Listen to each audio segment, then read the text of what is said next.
नमस्कार। आप सब देख रहे हैं धनतौर ब्रेकिंग न्यूज।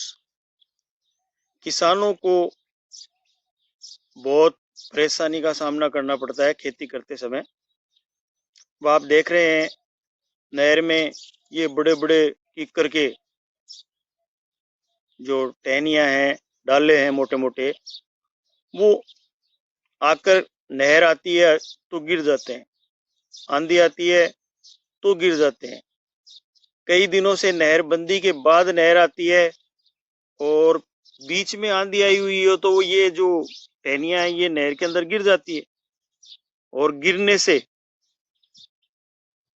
जब वो पानी के साथ बहकर एक जगह आकर और बड़े जो टहनी है उसके साथ में लगकर डाफ लग जाती है, और डाफ लगने से नहर है वो फुल भर जाती है, पानी से ओवरफ्लो हो जाती है, और ओवरफ्लो होकर पानी नहर के किनारे जहां नहर का पटड़ा टूटा हुआ है या नहर की जो दीवारें हैं वो टूटी हुई है, वहां से पानी रिसकर बाहर निकल जाता है और टूट जाती है।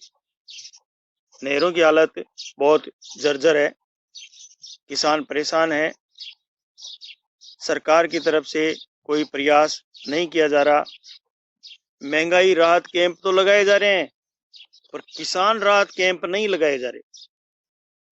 किसानों के नाम पर ये सरकार बनी थी पर किसानों का भला नहीं कर सकती। 10 दिन के अंदर, मतलब 1 से 10 तक गिनोगे, किसान का कर्जा माफ हो जाएगा।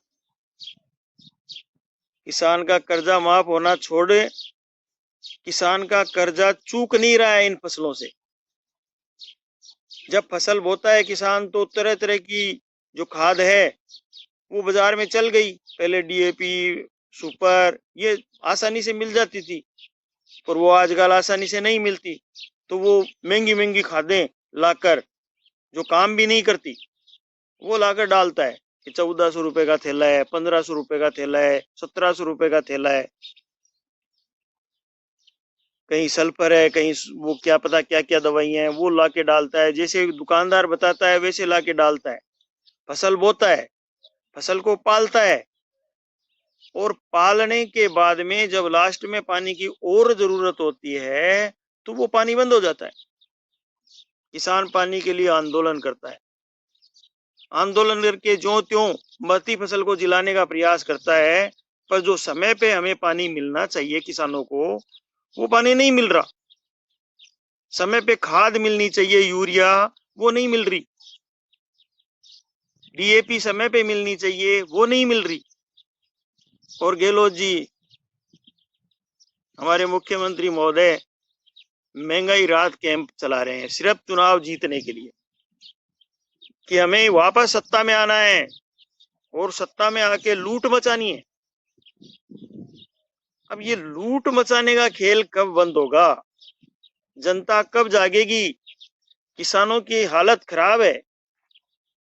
अब किसानों की हालत देख सकते हो आप, ये नहर इस प्रकार से टूटती है, ओवरफ्लो हो जाता है, कचरा आता है और ओवरफ्लो होकर नहर टूट जाती है। किसान तो बर्बाद। फसल को ज्यों त्यों बीजता है, पानी की जरूरत होती है, पानी नहीं मिलता और पाड़ा मार जाता है। इस सब की खेती जो अब की बार वरदान साबित होने वाली थी, वो इस सब पाले की चपेट में आ गई, और जैसे खेत में आग लगी हो उस तरह से वो काली हो गई। अब आप सोचिए कि किसान क्या करे? किसान करे तो क्या करे? फसल का बीज महंगा लाकर बीजता है, उसमें खाद महंगी लाकर बीजता है, पर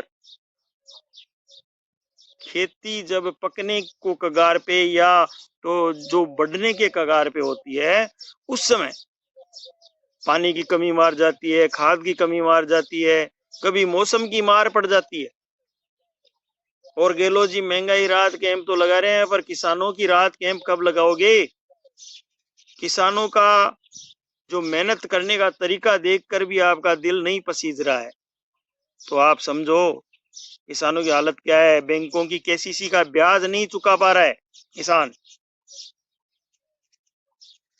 किसान की हालत आप जाके पूछो कि बैंकों पे बार बार में बैंकों से नोटिस आ रहे हैं कि आपका खाता ओवर ड्यू हो रहा है, ओवर ड्यू हो रहा है। ओवर ड्यू होगा नहीं तो क्या होगा? किसान फसल बोता है, उस समय 50, 60, 70 हजार रुपए लगाकर उसको बोता है, फिर निकालने समय दिहाड़ी लगती है 500 रुपए, 600 रुपए, कटाई के टाइम में, कढ़ाई के टाइम में। और वो सारा खर्चा निकाल कर उसके पास 20 या 30 हजार रुपए आते हैं। 50 हजार रुपए केसीसी का ब्याज हो चुका होता है। लागत जो फसल की हुई वो अलग बात है। अब आप बताइए किसान करे तो क्या करे?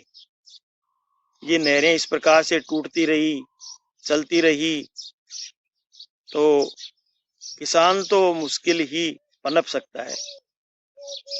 पेयजल के नाम पे पानी आता है, बाहुबली किसान आते हैं, जो छोटे किसान होते हैं बेचारों के पानी नहीं पहुंचने देते। बाहुबली किसान खेतों में लगा लेते हैं, अपनी डिग्गियां भर लेते हैं।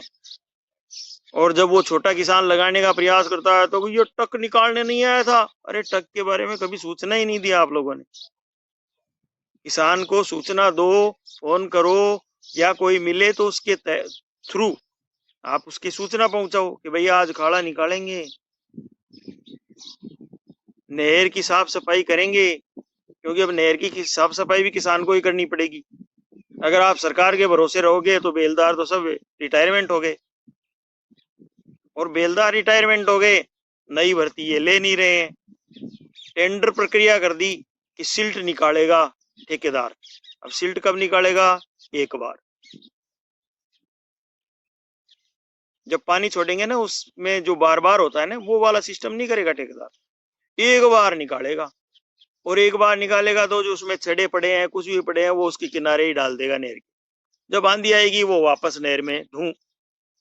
अब आप बताइए, नहर की साफ सफाई का ठेका देने का औचित्य क्या रहा?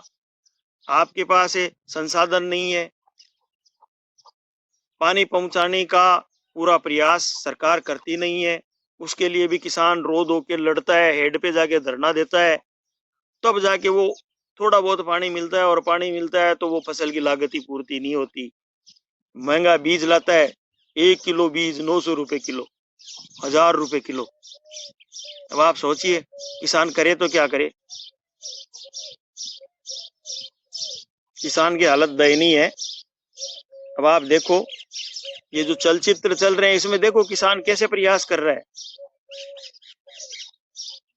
जी तोड़ मेहनत कर रहा है। मेहनत करने के बाद में भी उससे वो निकल नहीं पा रहा है।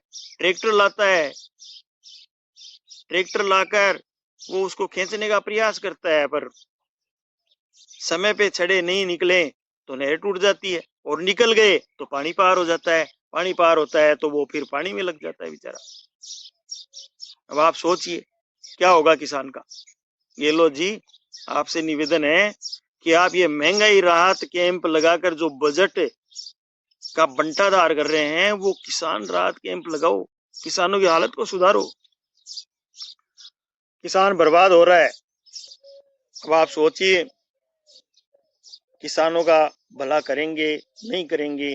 किसान के नाम पर आपने सरकार बनाई थी, महंगाई राहत कैंप लगाकर आप सरकार नहीं बना सकते। किसान भोले भाले थे, क्योंकि वो कर्जे में दबे हुए थे, और कर्जा उन्होंने माफ करने के एवज में आपको सरकार सौंप दी। अब किसान का कर्जा तो माफ नहीं हुआ, पर आपके नेताओं की बल्ले बल्ले हो गई, नेताओं के परिवारों की बल्ले बल्ले हो गई। नेताओं के परिवार हैं, वो आसपास के जो अपने क्षेत्रीय इलाके में धंधे चलते हैं 2 नंबर वाले, उनसे वो पैसे कमाते हैं। और कोई उनका विरोध करता है तो उसको थाने में बुलाकर धमकी दिलवाते हैं, या उनके जो माफिया होते हैं वो टांगे तोड़ने की धमकी देते हैं। अब आप सोचिए किसान की क्या हालत होगी। किसान प्रयास करके भी कर्जा नहीं चुका पा रहा है। किसान का कर्जा इतना हो गया कि कर्जेदारों का फोन आता है, बैंकों का फोन आता है, और फोन आने पे भी वो कर्जा नहीं चुका पाता। गेहलोत जी, महंगाई राहत कैंप को तो थोड़ा छोड़ो और किसान राहत कैंप चलाओ। किसान का कर्जा माफ करवाओ, आपने वादा किया था। या आपके जो मुखिया हैं, जिसको कहते हैं ना आला कमान, वो आला कमान वादा करके गए थे कि 10 दिन में किसानों का कर्जा माफ कर देंगे, आप राजस्थान में सरकार बढ़ाओ। ये राजस्थान की सरकार भी बन गई, पर वो 10 दिन का आज लास्ट 6 महीने बचे आपके पास, और 6 महीने में आप महंगाई राहत कैंप के नाम पे जनता को बरगलाने का काम कर रहे हो। आपने जो वादा किया किसानों के साथ में, वो वादा आपने पूरा नहीं किया। अब आपको खुद को सोचना है कि क्या करना है। धन्यवाद। आप देख रहे हैं दंतौर ब्रेकिंग न्यूज। ये किसी और का विचार नहीं है, किसान का विचार है। आप इस पे गौर जरूर करें। दंतौर ब्रेकिंग न्यूज के यूट्यूब चैनल को सब्सक्राइब करें, लाइक करें, ज्यादा से ज्यादा सपोर्ट करें। धन्यवाद। आप देख रहे हैं दंतौर ब्रेकिंग न्यूज।